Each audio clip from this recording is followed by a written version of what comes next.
Coming to you from the Forge of Freedom studio in the heart of America. A podcast dedicated to preserving freedom and inspiring personal success. Freedom is born and lives through you, the individual, and it dies in the shadows of tyranny.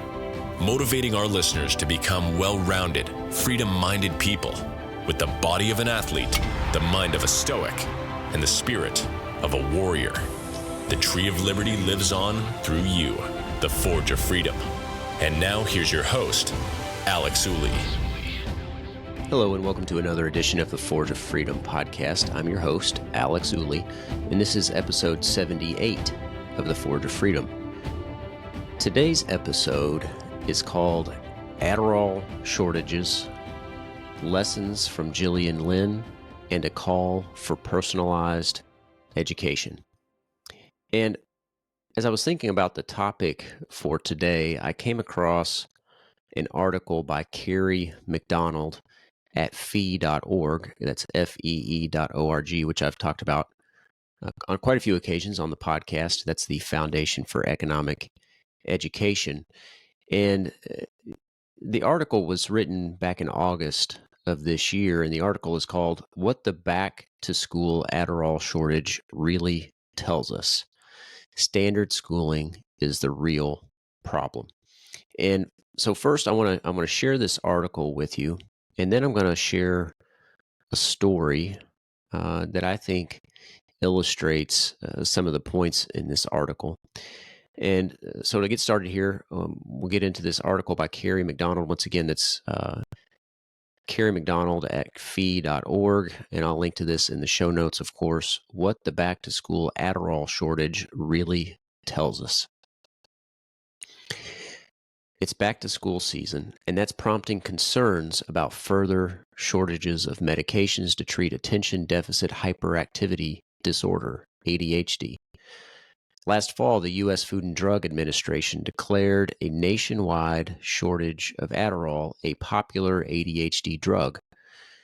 That shortage is expected to worsen.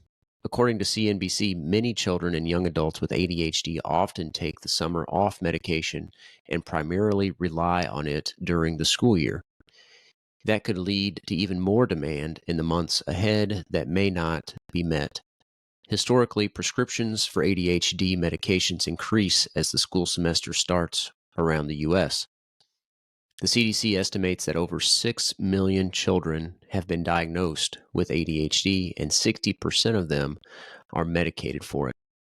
If many children don't need their ADHD medication during summertime and then resume the use of these powerful psychotropic drugs at the start of the school year, that should send alarm bells ringing. Schooling is the problem. Indeed, as Boston College psychology professor Dr. Peter Gray asserts, what does it mean to have ADHD? Basically, it means failure to adapt to the conditions of standard schooling. In his research of children diagnosed with ADHD who left a conventional classroom for homeschooling and related unconventional learning environments, Gray found that their ADHD characteristics and behaviors ceased to be problematic and that most children no longer needed to be medicated. This was particularly true if these children learned in more self-directed educational environments that intentionally avoided the trappings of traditional schooling. This topic is so important that I strongly recommend you listen to my podcast conversation today with Doc Richardson, who founded Breakout School in Utah County, Utah, specifically for children with ADHD and related diagnoses. Richardson holds a doctorate in pharmacy and worked as a community pharmacist for 20 years before deciding to become an education entrepreneur. He was concerned about children, and especially boys, with ADHD being unable to flourish in a conventional classroom. The families that come to Breakout School, many of them are just at their wits' end, said Richardson. They find that this system has been trying to jam the square peg into that round hole, and that all they see are splinters occurring. Richardson founded Breakout School in 2019 as an outdoor-based micro school similar to a forest school model that provides ample opportunities for unfettered movement and play, along with core academics. He has seen extraordinary results in his students, both academically and emotionally. From an economic perspective, we should be concerned about the shortage of Adderall, which is likely due, at least in part, to various quotas imposed on manufacturers by the U.S. Drug Enforcement Administration, the DEA, that regulates narcotics and controlled substances like Adderall. These shortages would likely not exist in a free market devoid of government meddling. From an educational perspective, we should be even more concerned about the shortage of Adderall this back-to-school season. This signals that Adderall is being used to equip children to adapt to the conditions of standard schooling without questioning whether or not that's a desirable goal. As Richardson told me, these drugs do work. Kids will conform and perform. But at what cost? What are we taking away from them when we force them to comply with the standard schooling mold? I always trust parents first and back them in their decisions regarding what is right for their children. But I hope that more parents who may have children with ADHD characteristics consider that standard schooling may be the real problem.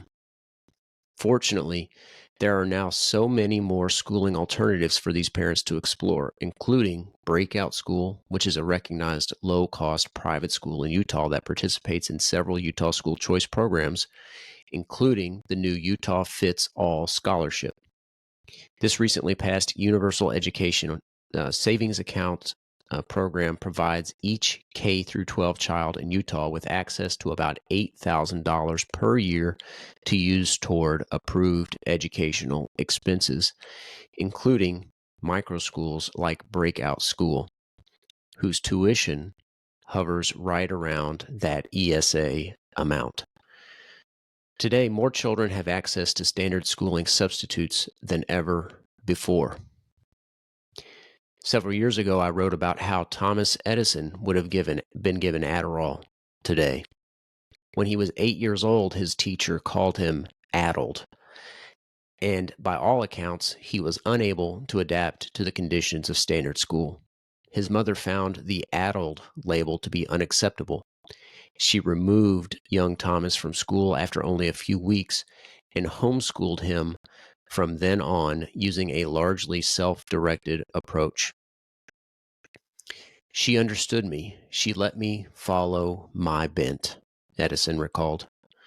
Years later, as Edison was securing his place as one of America's greatest inventors with more than 1,000 U.S. patents, including for the phonograph, the motion picture camera, and the incandescent light bulb, a chemist working in his massive New Jersey laboratory said, had Edison been formally schooled, he might not have had the audacity to create such impossible things.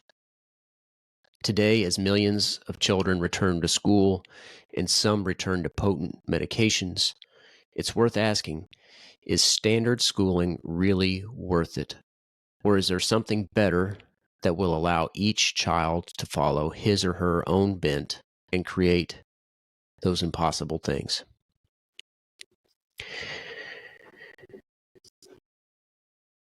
I read this article rather, somewhat contemporaneously with a story that I'd heard from a TED Talk. As a matter of fact, it was a TED Talk from TED Radio Hour, and it was a story by Ken Robinson about Gillian Lynne. Because I think that, as the Fee article by Carrie McDonald mentions, there are millions of children and parents with children who suffer from these ADHD tendencies and medicate them to force them through the mold of government school. And I wanted to share this story from this TED Talk as well, because I think it helps illustrate the problem with, one of the major problems at least, with government schools. And like I said, this was on TED Radio Hour. And Gillian Lynne is Broadway royalty, having choreographed Cats and Phantom of the Opera, two of the most well-known musicals. But Gillian's early life contains a valuable lesson about creativity. When she was in school, Gillian was really hopeless. Her mom, when Gillian was about 7 years old, would take her to the doctor because she was at the end of her tether, much like the illustration from the Fee article, at wit's end, at the end of her tether. And the school in the 1930s wrote Gillian's parents saying that they thought Gillian had a learning disorder. Her attention span was very bad. She couldn't stop moving, and she was called Wriggle Bottom. I think, like Thomas Edison, she would have been called addled, but in this particular case, she was called Wriggle Bottom. I think now, in a government school, they'd say she had ADHD, and her parents would be encouraged to medicate her with a powerful drug. But of course, ADHD hadn't been invented by then, and there was no such thing as a attention deficit hyperactivity disorder, at least not as a diagnosis. So she went to see a specialist, and they met in an oak-paneled room, and she was there with her mother, and she sat on her hands for 20 minutes. While the specialist, the doctor, talked to her mother about the problems Gillian was having at school. And the specialist, he was an astute man, and he noticed that Gillian was trying to take in 98 things, when in fact there were only 50 to take in. And the doctor went and sat next to Gillian and said, "Gillian, I've listened to all these things that your mother's told me. I need to speak to her privately." He said, "Wait here. We won't be long." The doctor and Gillian's mother left her. But as they left the room, the doctor turned on the radio that was sitting on the desk. And when they got out of the room, he said to Gillian's mother, "Just stand and watch." And the minute they'd gone, Gillian leaped up. She leaped on the desk. She leaped off the desk. She danced all around the room. Gillian had the most fabulous time. The doctor and Gillian's mother watched for a few minutes, and the doctor turned to her mother and said, "There is nothing wrong with your child. She's a born dancer. Take her to dance school." So she did. Gillian recounts that she owes this doctor her whole career, her whole life, really. And when Gillian arrived at dance school, she says it was wonderful. It was full of people like her, people who couldn't sit still, people who had to move to think.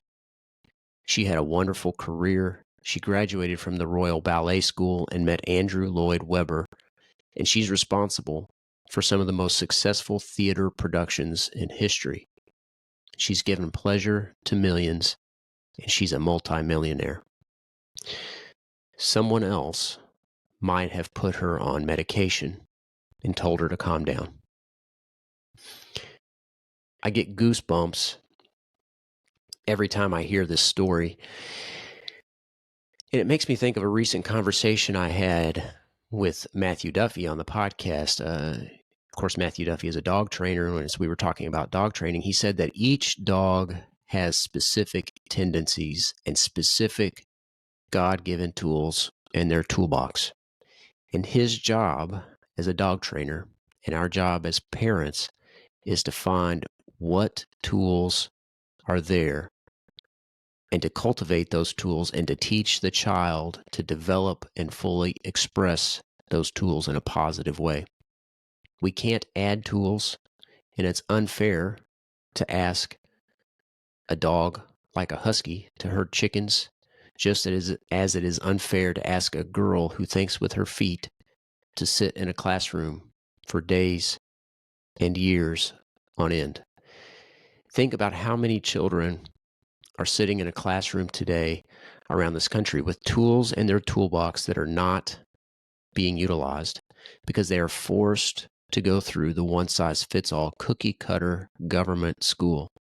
They are medicated, taught to believe that they are less than because they don't do well on tests, and they carry that stigma for a lifetime, never realizing their full potential. Now, we don't know what the future holds, and at some point our children will carry on this world without us, and they must be prepared for what the future holds. And passing them through the one-size-fits-all cookie-cutter government schools does not achieve that. Think about the common experience for most people going through a government school. Hours, days, wasted, waiting for it to be over. Hundreds, thousands of mindless tasks. Hours, days, years of being told what to do and what to think. No agency, no leadership, very little self-development.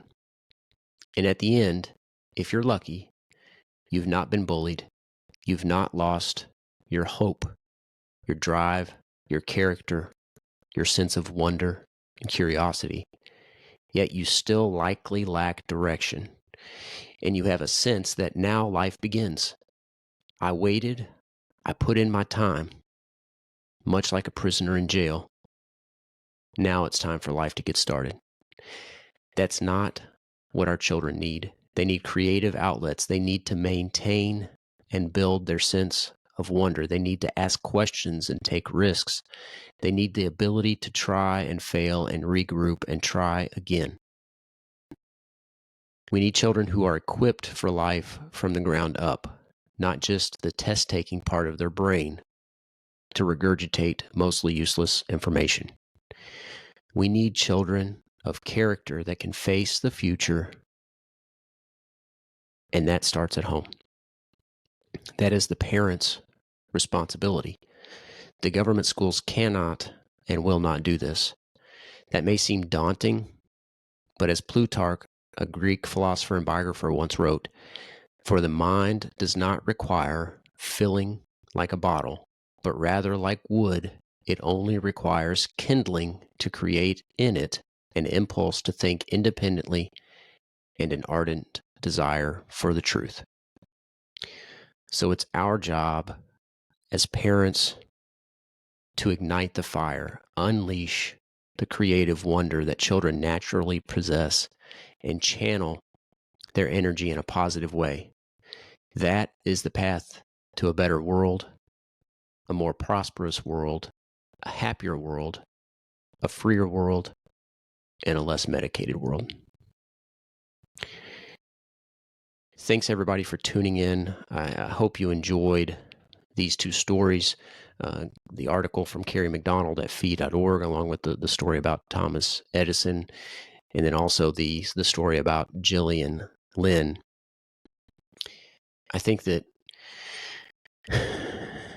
people are often concerned about homeschooling or alternative schools. Primarily, one of the main objections is about socialization. I don't want to get into that in this episode here today. I talked about that a little bit in my episode with Jonathan and Adriana Prescott about their book. And I'll link to that episode in the show notes. And I'm going to have them on the show again, actually, here again in December about the entrepreneurial aspect of homeschooling. But I think that the point of all of this is that the education of each child is unique to that child, and forcing them through a system that's one size fits all is really a system that's not tailored for anyone, for any child. And it's a huge undertaking. It's a huge risk to give up income, potentially, to, pay for homeschooling. But those are hurdles that are worth the cost, because it's not just the child's education, it's their life that's at stake, it's their future that's at stake.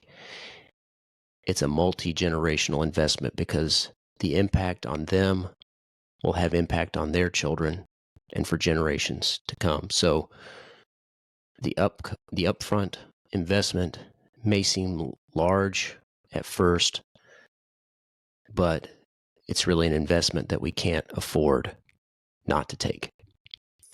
So with that, I hope you enjoyed the show. If you did, don't forget to like and subscribe to help us spread the message of freedom.